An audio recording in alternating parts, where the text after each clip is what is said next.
Un projet que j'aimerais oups, on va recommencer ici avec cela. Donc, un des projets que je vais mentionner aujourd'hui, c'est le projet qu'on appelle Nova C.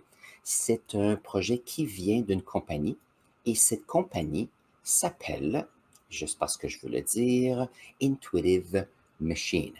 Alors, cette semaine, alors c'était le 15, donc il y a 2 jours, on a eu le décollage d'une fusée Falcon 9 de SpaceX et on a ici cette idée que nous avons eu le petit engin qui a quitté. Donc, on peut voir ici les 6 pattes qui vont aider à atterrir cette sonde ici sur la Lune pour faire un alunissage. Voilà.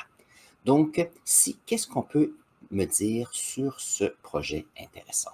Alors, ce projet a été envoyé il y a 2 jours.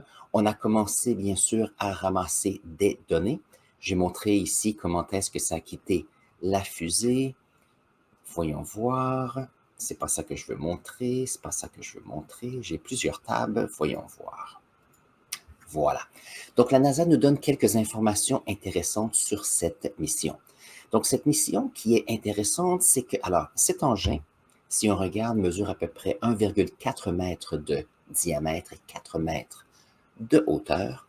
On a ici un engin qui mesure près de 2 tonnes. Donc, on peut comprendre pourquoi on avait besoin d'une grande fusée de SpaceX pour l'envoyer dans l'espace. Cet engin a une variété de petits projets qu'il y a au-dessus. Il y a bien sûr certains lasers pour pouvoir identifier la localisation de cet engin jusqu'à l'alunissage. Ça, c'est important. On a aussi des récepteurs en ce qui concerne la navigation, des récepteurs pour l'astrophysique. Donc, on veut savoir les rayons radiotélescopes de l'extérieur, les radios, voulons voir, les ondes radio, voilà, qui viennent des étoiles et des galaxies, parce que n'oubliez pas qu'il n'y a pas d'oxygène, il n'y a pas d'atmosphère sur la Lune. Nous avons aussi quelque chose d'intéressant. Alors, bien sûr, on veut aussi faire l'étude des gaz à la surface de notre petite Lune. Donc, si on regarde l'info, donc ici, je trouvais ça intéressant. Ça, c'est l'écusson, bien sûr, de la mission. En ce qui concerne l'atterrissage, donc ça ici, c'est la face que l'on voit de la Lune. Et l'atterrissage est planifié pour le sud ici de notre Lune. C'est planifié pour le sud, alors ici, la mission 6 ici. Et la raison, c'est que sur la partie sud, il y a une certaine quantité de lumière qui arrive. Ça veut dire que les panneaux solaires peuvent fonctionner. Et deuxièmement, on se retrouve aussi avec des cratères et des petites crevasses qui fait qu'il y a des endroits où il fait sombre, il fait toujours sombre, ou il fait toujours noir. Ça veut dire que ce qu'on espère trouver, ce sont des quantités d'eau sur la Lune. Et n'oubliez pas que lorsqu'on a envoyé des astronautes sur la Lune, dans les années 60 et 70, qu'est-ce qu'il y avait? C'est qu'on devait envoyer tous les carburants, l'eau, nourriture et autres que les astronautes devaient utiliser. Par contre, si on peut trouver de l'eau sur la Lune, une eau que l'on peut regarder, que l'on peut étudier, qu'on peut extraire, ça nous permet ici de pouvoir faire l'extraction de ces molécules d'eau, d'utiliser l'électrolyse et séparer les molécules en hydrogène et oxygène. Donc, ces 3 aspects, hydrogène, oxygène et eau, sont très importants. L'eau, c'est important pour la vie, bien sûr. Deuxièmement, l'oxygène est important pour les astronautes pour pouvoir vivre, mais l'hydrogène et l'oxygène qui a été séparé des molécules d'eau, à ce moment-là, peuvent être utilisés comme carburant pour pouvoir se déplacer sur la Lune ou quitter la surface de la Lune pour revenir ici. Parce que n'oubliez pas, un des aspects ici de notre mission, donc voyons voir si je peux retrouver ici. Donc ça ici, c'est notre petite mission. Voilà. Ça ici, c'est notre alunisseur. Je pense que c'est ça le mot en français. Donc, on peut voir tous les appareils ici.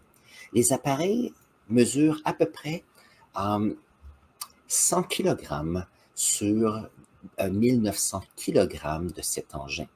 Donc ici, c'est à peu près, alors 1 sur 20, c'est à peu près 5% de la masse totale. Ça veut dire que 85% de cet engin c'est les pieds ici, le moteur, le carburant. N'oubliez pas qu'on a besoin de carburant et d'oxygène pour pouvoir faire une fusée qui fonctionne.